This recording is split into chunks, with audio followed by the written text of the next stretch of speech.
ब्रह्ममुरारिसुरार्चितलिङ्गं निर्मलभासितशोभितलिङ्गम् जन्मज दुःखविनाशकलिङ्गं तत्प्रणमामि सदा शिवलिङ्गम् देवमुनिप्रवरार्चितलिङ्गं कामदहन करुणाकरलिङ्गम्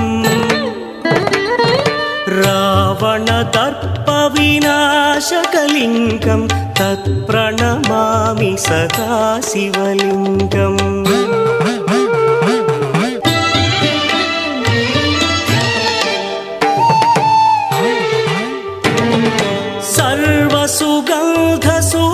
सर्वसुगन्धसुलेपितलिङ्गं बुद्धिविवर्धनकारणलिङ्गं सिद्धसुरासुरवन्दितलिङ्गं तत्प्रणमामि सदा शिवलिङ्गं कनकमहामणिभूषितलिङ्गं फणिपरिवेष्टितशोभितलिङ्गम्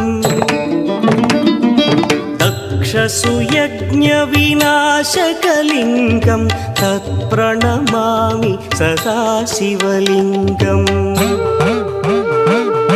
कुङ्कुमचन्दनलेपितलिङ्गं पङ्कजहार सुशोभितलिङ्गम् सञ्चितपापविनाशकलिङ्गं तत्प्रणमामि सदा शिवलिङ्गम्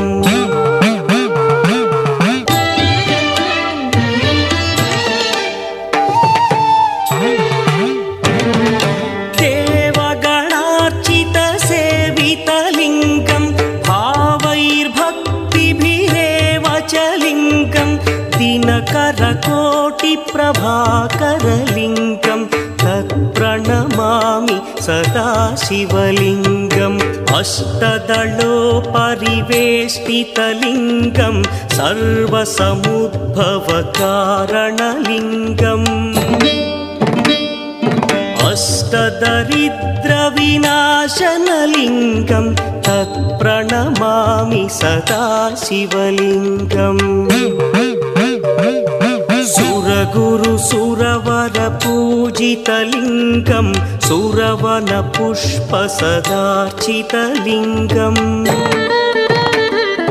परमपदं परमात्मकलिङ्गं तत्प्रणमामि सदा शिवलिङ्गम् लिङ्गाष्टकमिदं पुण्यं यः पठेच्छिव सन्निधौ शिवलोकमवाप्नोति शिवेन सह मोदते।